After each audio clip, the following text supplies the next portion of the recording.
Hi guys! Ayan guys, mangunguha muna kami ng suha. Ayan guys, ang daming suha guys. Manunungkit muna kami ng suha. Ayan, pakaway-kaway muna ang nanunungkit. Ayan, ang daming bunga niya guys, walang kumukuha. Kaya kinuha na namin guys. Ayan, namumulot muna ako kasi kailangan makarami at dadalhin natin pauwing Maynila. Ayan, doon sa baba niya guys, meron kaming nakitang ano yan, yung lubi-lubi sa Bicol guys, tapos gagataan mo siya. Masarap. Yan, sobrang taas niya na, kaya ang hirap ng kuhain.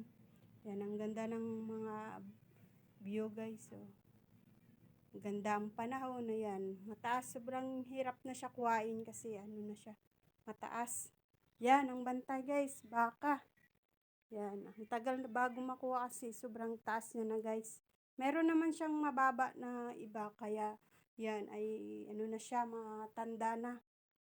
Talbos lang kukuhain natin guys para gagataan mamaya, may libreng gulay na. Yan. Yan guys, so ang gaganda na ng mga ano guys, mga puno kasi medyo umuulan-ulan na siya. Nadidiligan na, dati ano siya, parang mamatay. Ayan na guys, nakuha na namin.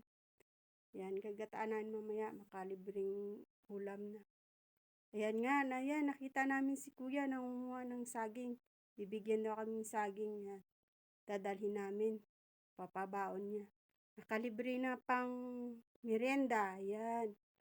Ang bait ni kuya, ayan o, laki niyan guys. Laking buwig, yan. Pwede na daw siya ilaga, tas malapit na daw yan maghinog. Tapos ang laki. Yan. Pwede natin mamaya maglaga para may merienda na tayo. Guys, yan. Bubuhatin na. Sobrang laki niyan guys. Oh. Yan. Iuwi na namin para may pang merienda. Yan yung mangga guys. Hindi na rin namin pinalagpas. Ang daming mangga. Ang lalaki. Kumuha na rin kami. Lahat ng nakikita namin ay kinuha namin. Hindi guys. Ano lang. Nag-ani lang kami. Hindi kami nagtanim.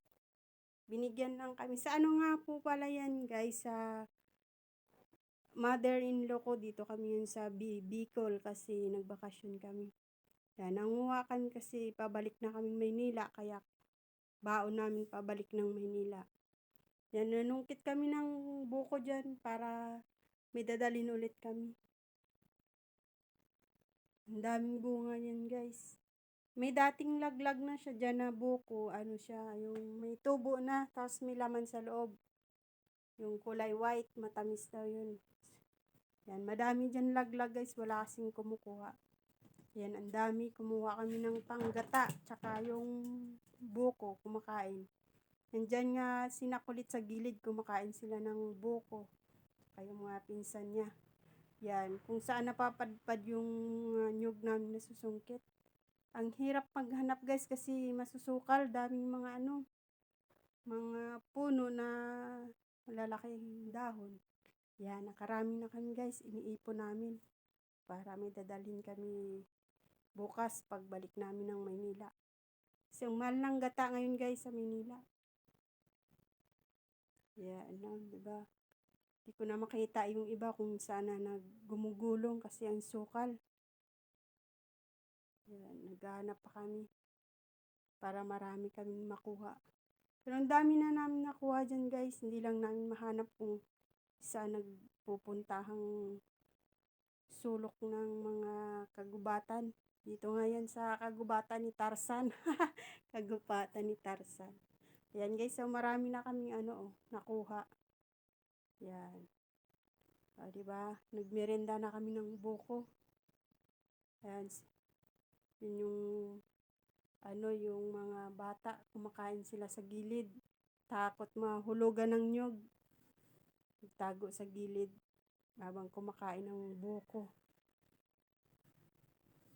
Ayan guys, niyadamihan pa namin kuha dyan para makarami. O, diba guys, ang dami na oh. Ayan guys, yung pala yung biniak ko guys, o yung kulay puti ang laman. Ang sarap yan yung kinain ko guys. Kasi ang daming laglag, dating laglag na walang kumukuha. pinagbibiyak ko guys para makuha ko yung laman. Yung sa loob niya kulay white. Sarap yun guys, ang tamis. Ayaw kumain ni na kulit kaya dalawa kami ng hipag ko ang kumain yan. Yung nakaupo ang hipag ko. Yan, yun yung mga pinsan ko ulit oh. Kumakain ng buko. Yan, dahil dami na namin nakuha. Ayan guys, ayan si Kulit oh, kumakain. Yan guys, kumakain pa rin si Kulit. Kwanto sawang buko guys. Kasama yung pinsan niyang lalaki. Yun yung hipag ko tsaka bayaw ko kasama ko guys para may kasama kaming magbitbit. Ayan, tapos na sila magsikain. Busog na. Susuko na sila, sumuko na sa kakain. Yan, sa dami nga naming dala guys, pati yung aso. Tutulong na sa aming magdala. Ayan guys, oh, ang galing oh, di ba? Ayan, di ba? Tumakbo na hulog. Ayan guys, pauwi na kami guys. Marami kaming dala. Ayan, sinakulit oh. Kanya-kanyang dala. Nasa likod kami guys, di na kami nagpakita. Ang dami naming bit-bit. Nasa hulihan na lang kami. Ayan, pag nasa probinsya guys, ang sariwa ng hangin, ang sarap ng hangin, kagala-gala, ganyan oh, di ba? Ang ganda, ang sariwa ng hangin. Maraming salamat guys sa inyong pagsusuporta. Bye.